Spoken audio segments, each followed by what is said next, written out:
Assalamualaikum kesayangan Kak Ja. Hari ni kita nak masak Maggi goreng basah. Memang basah lah. Nampak simple, nama pun simple, Maggi goreng kan. Tapi tu nampak cabai burung tu 10 biji, 20 biji. Mau terangkat sekejap lagi makan. Dengung.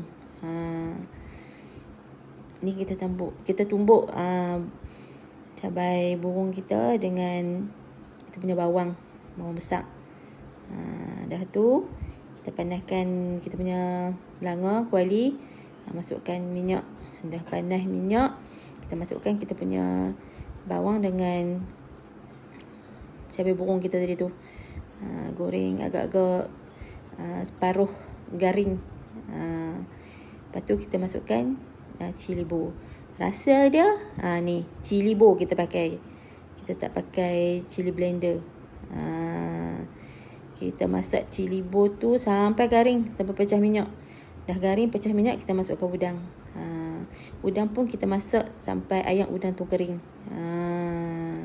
Tu rahsia dia. Dah pecah minyak, dah garing, kita kacau-kacau. Ni kita boleh masukkan kita punya sos cili, kicap. Siapa suka kicap, siapa suka gelap boleh bubuh lebih. Tu sos tiram kita masuk.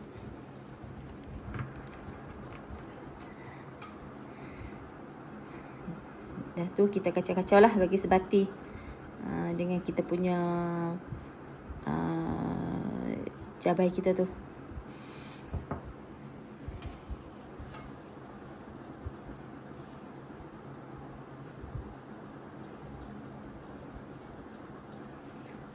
Dah sebati kita punya cabai dengan kita punya sos tadi tu, masukkan ayak sikit. Nak bagi dia orang kata apa, tak kering tak ngit.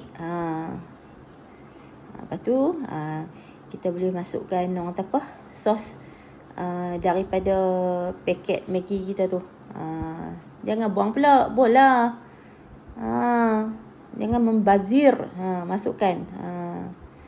Yang ni nak menyedapkan ni. Dah mendidih pun semua, sebati semua, boleh masukkan batang sawi. Kak Jah guna sawi, kat rumah ada sawi je, jadi kita masukkan sawi. Tu pun sedap. Janji cukup rasa semua.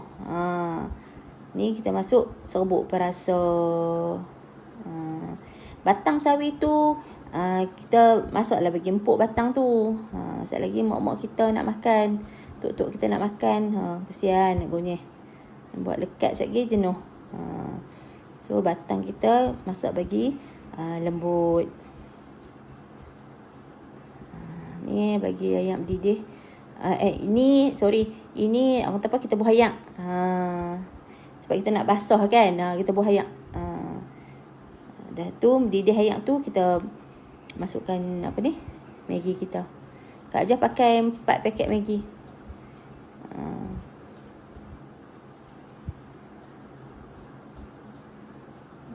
Tu dia.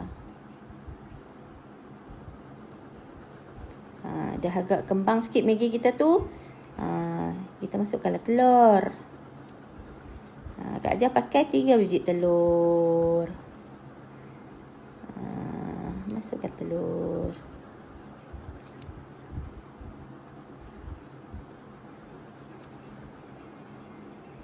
Telur ni kita biar sekejap. Kita jangan kacau lagi. Kita biar kita seluar sikit. Kita biar agak dia masak sikit lah. Baru kita kacau. Kacau pun kita jangan duduk kacau kita kacau sikit-sikit je. Sebab kita nak bagi telur tu salut dengan Maggi kita.